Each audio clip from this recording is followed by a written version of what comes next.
জনজাতি ছাত্ৰ সন্থা নাজিৰা শাখাৰ উদ্যোগত যি প্ৰতিবাদী কাৰ্যসূচী হৈছে আমি অসম চাহ মজদুৰ সংঘ বা আমাৰ শ্ৰমিক ৰাইজেও এই প্ৰতিবাদী কাৰ্যসূচী সমৰ্থন জনাইছে আৰু উত্তৰ ভৱিষ্যতেও চাহ বাগিচা বা চাহ জনগোষ্ঠীসকলক বসবাস কৰা মাটিৰে বিনা কাৰণত আজি আমি এটাই কথা ক'ব পাৰোঁ, আপোনালোকে এতিয়া গম পাইছে যে কাজিৰঙাত যি হাতীগুটি চাহ বাগিচাত আমাৰ অসম চাহজনী ছাত্ৰ সন্থা আৰু শ্ৰমিক ৰাইজে যি আহি পেলাই তাত 50 টকা হোটেল নিৰ্মাণ কৰিবৰ কাৰণে আহোঁতে গণতান্ত্ৰিকভাৱে আমাৰ আন্দোলন কৰিবলৈ গৈছিলে আমাৰ কেন্দ্ৰীয় সমিতিৰ সাধাৰণ সম্পাদক জগদীশ বৰাই ডাঙৰীয়া, সাংগঠনিক সম্পাদক অনিত গড় ডাঙৰীয়া, এনেকৈ ধৰি আমাৰ চাহ শ্ৰমিকৰ যি লাঠিচালনা পুলিচে বৰ্বৰতা কৰিলে। কিন্তু ইয়াৰ পৰা আমি এটা কথা অসম চৰকাৰক জনাই দিব বিচাৰোঁ বা হিমন্ত বিশ্ব শৰ্মা চৰকাৰক যে চাহ জনজাতি ছাত্ৰ সন্থাই যি গণতান্ত্ৰিক আন্দোলন কৰিলে সেই আন্দোলনক তেওঁলোকে নস্যাৎ কৰি তেওঁলোকে যি বৰ্বৰতা অৱলম্বন কৰিলে, মাৰপিট কৰিলে, এয়া কিন্তু আমি তীব্ৰ ভাষাৰে গৰিহণা দিছোঁ।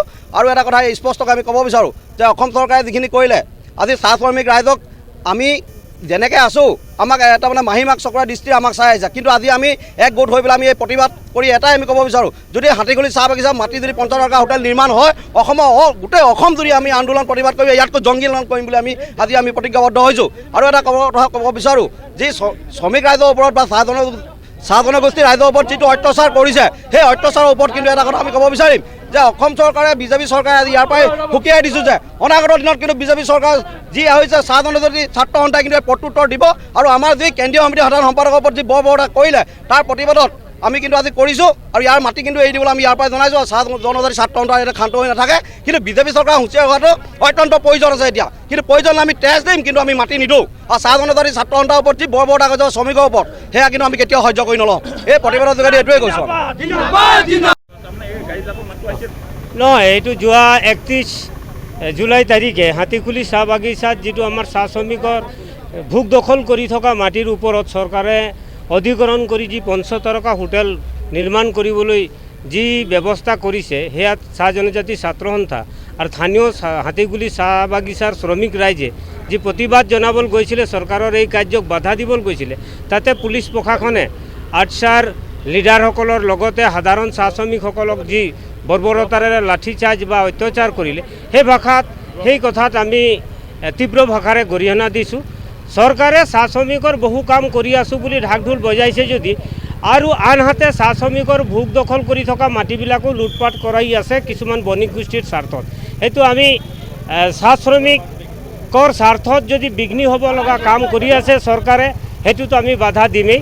আমি অসম চাহ মজদুৰ সংঘৰ তৰফৰ পৰা কওঁ যে শ্ৰমিকৰ সম্পত্তি শ্ৰমিকসকলৰ হৈ থাকিবলৈ দিয়ক আৰু যিবিলাক চাহ শ্ৰমিকে ভোগ দখল কৰি আছে সেই মাটিবিলাক চাহ শ্ৰমিকসকলকে দিয়াৰ ব্যৱস্থা কৰক। আমি অসম চৰকাৰক অনুৰোধ জনাইছোঁ। লগতে চাহ জনজাতি ছাত্ৰ সন্থাৰ ল'ৰাবিলাক যিটো গণতান্ত্ৰিক প্ৰক্ৰিয়াৰে যি প্ৰতিবাদ সাব্যস্ত কৰিবলৈ গৈছিলে তেওঁলোকৰ ওপৰত যিটো পুলিচ বৰ্বৰতা কৰিলে সেই কথাক আমি তীব্ৰ ভাষাৰে গৰিহণা দিছোঁ।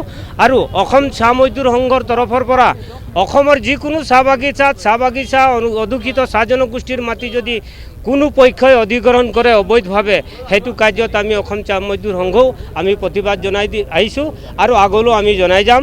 আৰু আমাৰ ছাত্ৰ কৰ্মীসকলেও সেই একে ব্যৱস্থাৰে আপুনিও হাতত লৈছে নেকি ডাঙৰ ডাঙৰ কনষ্ট্ৰাকশ্যনৰ কাম? আপুনিও হাতত লৈছে নেকি ডাঙৰ ডাঙৰ প্ৰজেক্টৰ কাম? চিমেণ্ট ফেক্টৰী, ডাঙৰ ডাঙৰ ব্ৰিজ, ৰিফাইনেৰী প্লাণ্টকে আদি কৰি যিকোনো কনষ্ট্ৰাকশ্যনৰ কামৰ বাবে প্ৰয়োজন হয় ভিন্ন টাইপৰ ক্ৰেন ছাৰ্ভিচৰ। গতিকে এতিয়াই যোগাযোগ কৰক ক্ৰেনেক্স ক্ৰেন হায়াৰিঙক, য'ত crane available up to 500 tons capacity. যোগাযোগ নম্বৰ 0361405218 অথবা 9101145560 অথবা 9085099815। ঠিকনা ঘোষ এপাৰ্টমেণ্ট, ৰুম নং 2, 2nd floor, opposite Guwahati refinery, main gate, Noonmati.